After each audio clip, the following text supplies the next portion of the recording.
Hey, this is Angela Brooks from AngelaBrook.com, and today I wanted to talk about self-sabotage,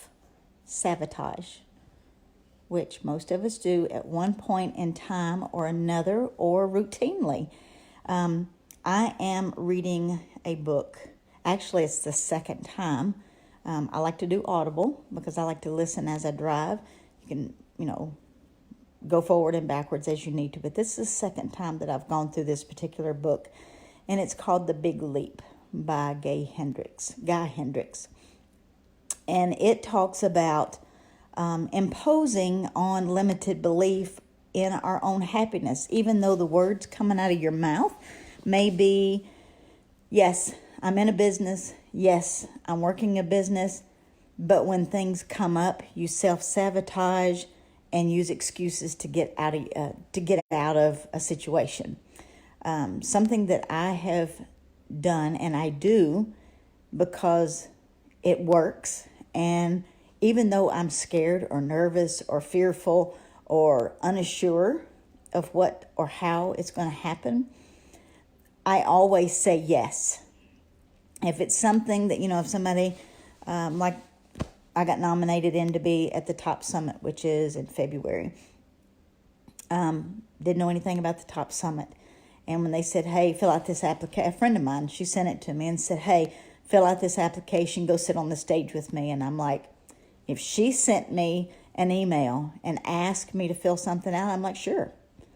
And then I used my audience, which was part of the getting on the panel, that your audience, that you have built, voted, and I got onto the panel. I was in the top 5.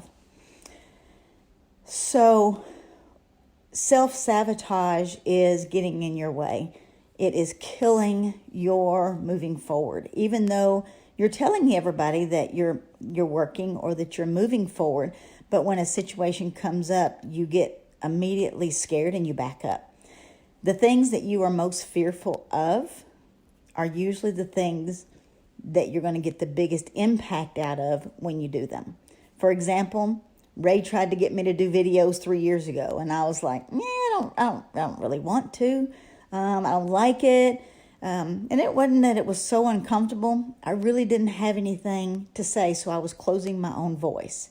And he told me straight up one day, which I appreciate a coach that'll do that, and that's what a coach will do for you. They see more in you than what you see in yourself.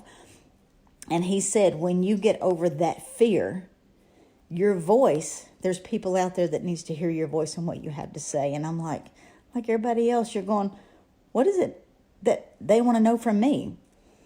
And he was right. Again, he was right. But when somebody asks you to do something or gives you an opportunity, instead of saying no and thinking of all the reasons why you cannot, say yes and figure it out later.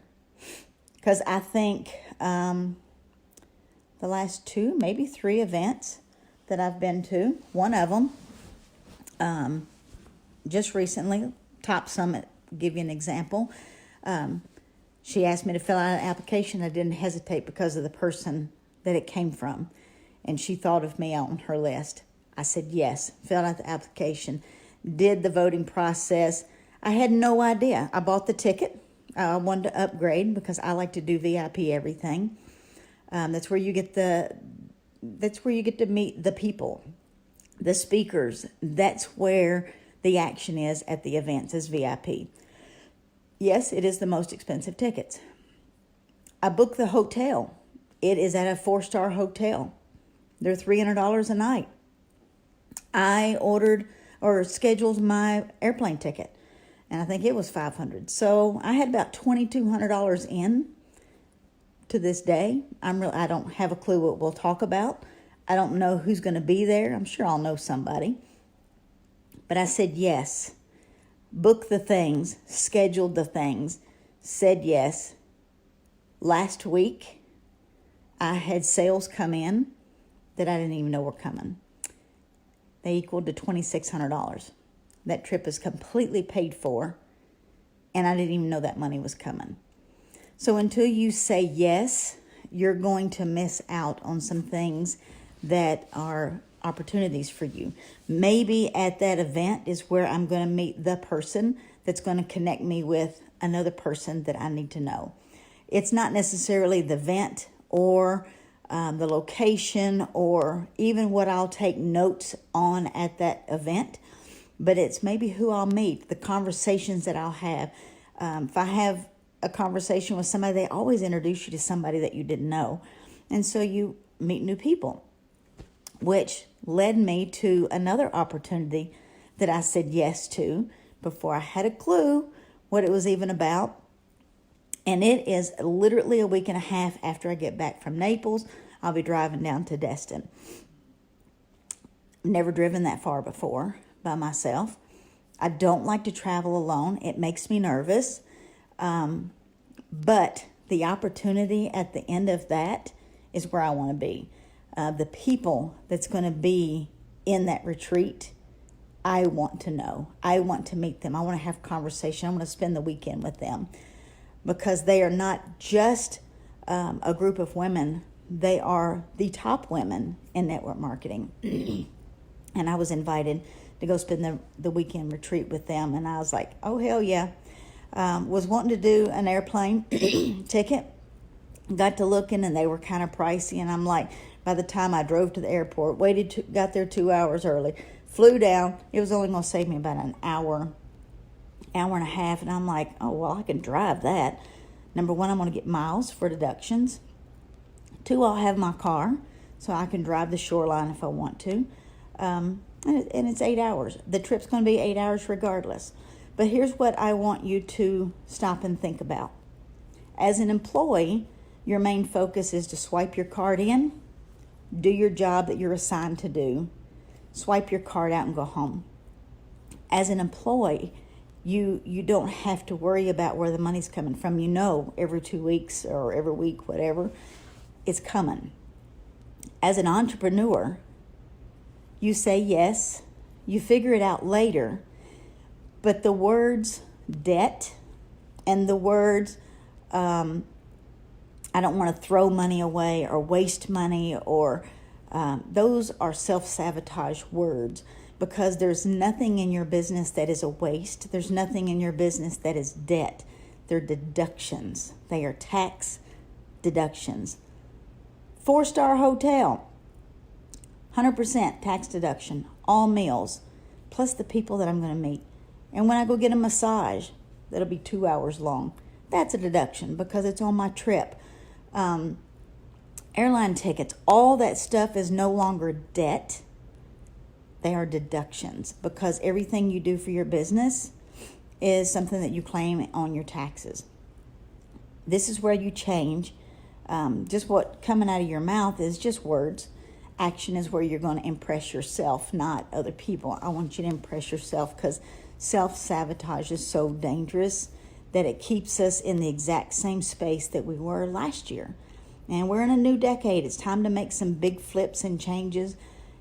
I know the money's coming to me already. When I book that airline ticket, when I book that hotel, when I drive wherever, I know that money to replace that is coming, because I'm doing the work every single day to make it happen. What I do today may not show up for 60 or 90 days. It could show up next week. But I know for a fact that I'm going to talk to 10 people minimum per day. And I also know that when I go to these events, I'm going to make an effort to get selfies with some people. I'm going to be having conversations with people. And normally what I say when, say I'm talking to a brand new person that I have wanted to meet in person, I'll say, who is here that I need to know? I always ask them, who's here? And they'll go, hey, well, just a minute, flip around here, let me introduce you to this person. And they always introduce you to somebody that you didn't know. So you walk away with more knowledge, and it's not debt, they're deductions. So I hope that is helpful to somebody. Say yes. Yes is a scary word for a lot of people, but when you say no, every single time you say no or you back up, you are still in the same place. You're spinning wheels. You're spinning wheels. Say yes. Step into what is scaring you to death. Gain your voice. Rub elbows with people. Get to know people. Get out of your own way. Get the hell out of your own way so that you can be different, so that you can have better experiences. It's not all about the money. What money can do for you is have amazing experiences. And I think sometimes people are afraid to have that big life that they've always talked about because they don't know what it looks like or what it feels like. And I'm going to tell you, it feels pretty darn good. So scoot over. Get out of your own way. Love you, Brenda. Bye.